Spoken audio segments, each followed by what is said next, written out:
बताएं, इस्लामाबाद का मौसम कैसा है?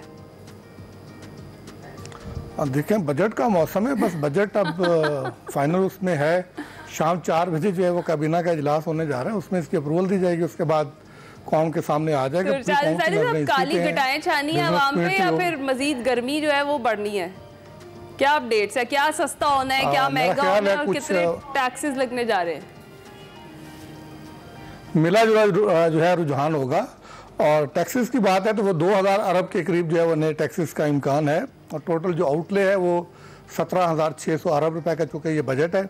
और इसमें जो तरक्याती है वो तो 1000 अरब का है, और जो गैर तरक्याती बजट है वो 16,286 अरब रुपए का ये बजट है। और इसमें जो टैक्सेशन की जो है, जैसे आप बात कर रहे थे, तो इसमें जो नॉन फाइलर है उनके खिलाफ जो है वो ज़्यादा इकदाम जो है वो इंट्रोड्यूस करवाए जा रहे हैं। GST भी उनके लिए जो है वो बढ़ाने की तजवीज़ है, वो उन पे 18% से बढ़ाकर 20% करने की तजवीज़ है। और इसी तरह जो नॉन फाइलर्स के लिए जो कैश विड्रॉल है 50,000 रुपये एक दिन में अगर निकलवाते हैं या उससे ज़्यादा निकलवाते हैं तो उस पर 1.2% करने की तजवीज़ है। इस वक्त 0.6% है, यानी वो भी जो है वो डबल हो जाएगा। अलबत्ता सब्सिडीज़ जो है वो 1000 अरब और 1186 अरब रुपये उसके लिए रख रहे हैं। कार्बन लेवी लगा रहे हैं 2.5%। और इसी तरह जो आप रिलीफ की बात करते हैं तो रिलीफ में ये एक इंडस्ट्री के लिए अच्छा साइन है। अगर ये हो जाए कि इंडस्ट्री के लिए जो रॉ मटेरियल्स हैं उनको कुछ जो है वो उस पर टैक्सेशन जो है वो कम करने की तवक्को है, कि उसका मेन जो मकसद है वो ये है कि मुल्क में मैन्युफैक्चरिंग जो है वो फ़रोग पाए और कास्ट ऑफ डूइंग बिजनेस और कास्ट ऑफ प्रोडक्शन जो है वो कम हो और एक्सपोर्ट बढ़ सकें। इंटरनेशनल मार्केट में हमारी जो कमोडिटीज़ हैं वो उसका जो कीमतें जो राइज हैं उनका जो है वो मुकाबला कर सकें। और इसके अलावा जो सूबों को इस मरतबा काफ़ी फोकस किया जा रहा है। एक तो जैसे कल वज़ीर ख़जाना ने भी कहा है कि हम NFC जो अवार्ड है उसको रिवाइज़ करने जा रहे हैं, और अगस्त में NFC का इजलास होने जा रहा है। उसमें जो सबसे बड़ी खबर थी कि वो जो है वो जो फार्मूला है उसमें तब्दील करके जो आबादी का जो मेन कंपोनेंट है उसको रिविज़िट करने जा रहे हैं। तो इस बजट में भी अगरचे ये पिछले NFC के तहत ही जो है वो फंड्स दिए जा रहे हैं, उसमें 3,300 अरब रुपए सूबों को जो है वो ये दिए जाएंगे। अच्छा। और इसके साथ साथ जो सूबों को जो ट्रांसफर्स होनी है वो 8,206 अरब होनी है। जो तरक्याती बजट है सूबों को जो मिलना है वो 3,300 अरब रुपए का होना है। वफाक का 1,000 का है और सूबों का 3,300 अरब का है। यानी कि हुकूमत कोशिश कर रही है कि सूबों को फाइनेंशियली जो है वो स्ट्रॉन्ग करे और एम्पावर करे। इसी तरह सबसे जो अहम एक मामला होता है वो तनख्वाहों का होता है कि सरकारी मुलाजमीन की नज़रें होती हैं, और आज सरकारी मुलाजमीन ने इस्लामाबाद में जो पूरे मुल्क से मुलाजमीन को कॉल भी दे रखी है कि उनका ये कहना है कि अगर उनके मुतालबात ना मानेंगे तो फिर धरना दिया जाएगा, अदरवाइज जो है वो खराज तहसीन पेश किया जाएगा। तो हमारी इतलात ये है कि ज़राए से जो हमारी बात हुई है कि 10% के करीब जो है वो तनख्वाहों में इजाफा किया जाएगा। पेंशन में जो है वो अगरचे 5 से 7.5% तक के इजाफे की तजवीज़ है, जो IMF के साथ इनकी डिस्कशन हुई है। लेकिन वो भी गालिब इम्कान यही है कि जब प्राइम मिनिस्टर इजलास को चेयर करेंगे वहाँ इत्तेहादी जमातें भी होंगी तो उनकी तरफ से भी कुछ प्रेशर आएगा। जैसे कि PTI पाकिस्तान जो पीपल्स पार्टी है वो पहले से ही जो है वो हुकूमत पे दबाव डाल रही है कि तनख्वाहें भी ज़्यादा बढ़ाएं और पेंशन भी ज़्यादा बढ़ाएं। तो तवक्को ये की जा रही है कि शायद पेंशन भी जो है 10% तक हो जाएगी। और पेंशन का बिल असल में उनके लिए मसला बना हुआ है। अगले साल जो पेंशन के लिए जो बजट में एलोकेशन की जा रही है वो 1,055 अरब रुपए के करीब जो है वो फंड जो है वो उसके लिए मुख्तस किए जाएंगे।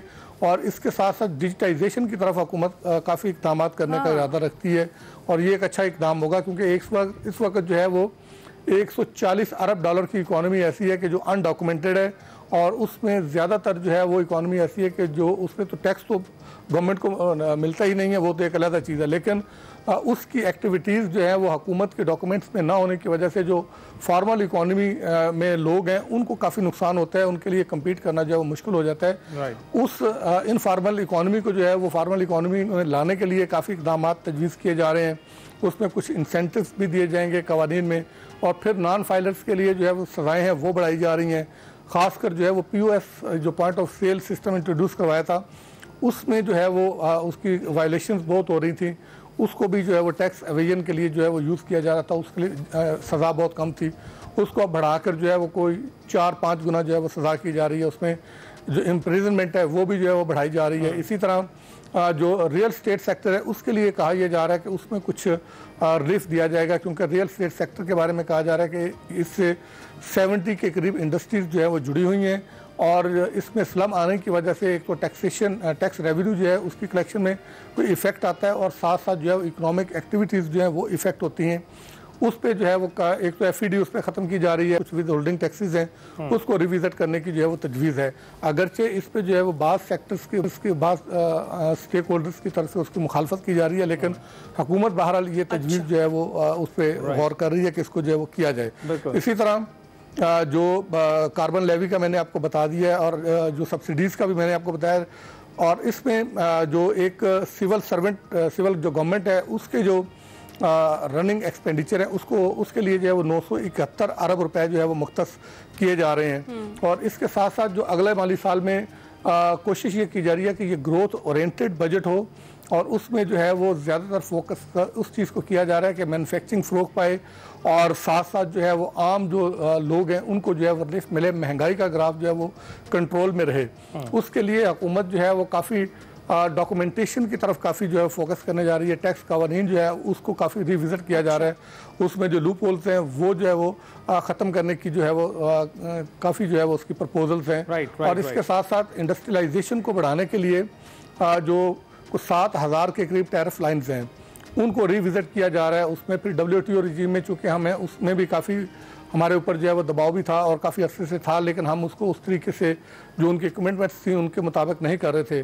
उसको अब हम काफ़ी जो है वो रिविज़िट करने जा रहे हैं कि उस पर जो एडिशनल कस्टम ड्यूटी है बाज़ चीज़ों पे उसको बिल्कुल ख़त्म किया जा रहा है, बाज़ पे कम किया जा रहा है। इसी तरह रेगुलेटरी ड्यूटीज़ हैं उसको रिविज़िट किया जा रहा है, और ये अगर चीज़ें हो जाए तो इससे इंडस्ट्रियल सेक्टर को काफ़ी जो है वो रिलीफ मिलेगा। बिल्कुल ठीक। तो इरशाद साहब ये बताइएगा कि 18,000 अरब का तखमीना है बजट में, 10,000 जो है कर्जों में उतारना है, 8,000 आपने भी अभी बताया कि जिस सूबों में तकसीम करना है।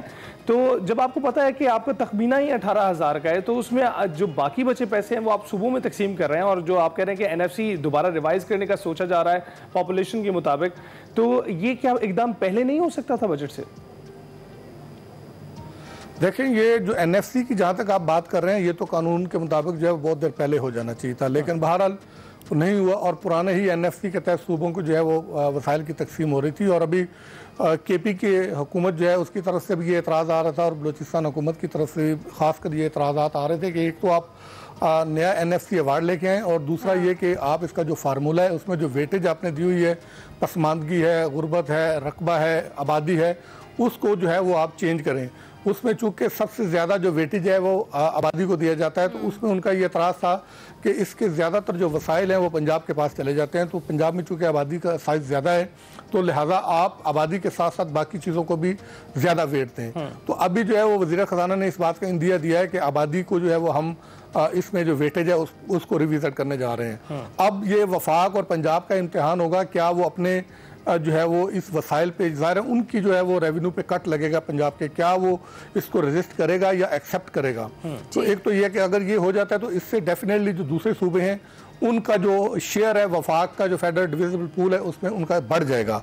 और जो आपने बात की है कि ये पहले हो जाना चाहिए, इसके लिए कोशिशें ज़रूर होती रही हैं, लेकिन चूँकि ये काफ़ी जो पेचीदा मामला होता है तमाम सूबों को इसमें ऑन बोर्ड करना, तो इस वजह से ये नया जो है वो NFC अवार्ड जो है नहीं आ सका। एक तो इस पे भी, और इरशाद साहब एक ज़राई टैक्स पर भी बहुत ज़्यादा तहफ़्फ़ुज़ात है ना सूबों के, तो वो उस पर भी यही चीज़ चल रही है कि वफाकी हुकूमत से ये मुतालबा किया जा रहा है कि वो IMF से कहे कि इस पर नज़रसानी करे। तो वज़ीर-ए-आज़म साहब ने इससे पहले इसकी मंजूरी जो है वो क्यों नहीं दी? क्योंकि हम तो देख रहे हैं गुज़िश्ता तकरीबन 3 साल से हमारा किसान खासी मुश्किल में है।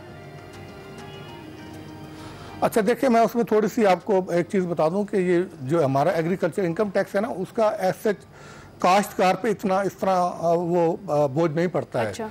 ये IMF का भी मुतालबा है, वर्ल्ड बैंक का भी मुतालबा था ये, और ये एक अरसे से चला जा रहा है। असल में एग्रीकल्चर का जो हमारी GDP में जो शेयर है ना वो ज़्यादा है, लेकिन टैक्स में उसका उतना शेयर नहीं है।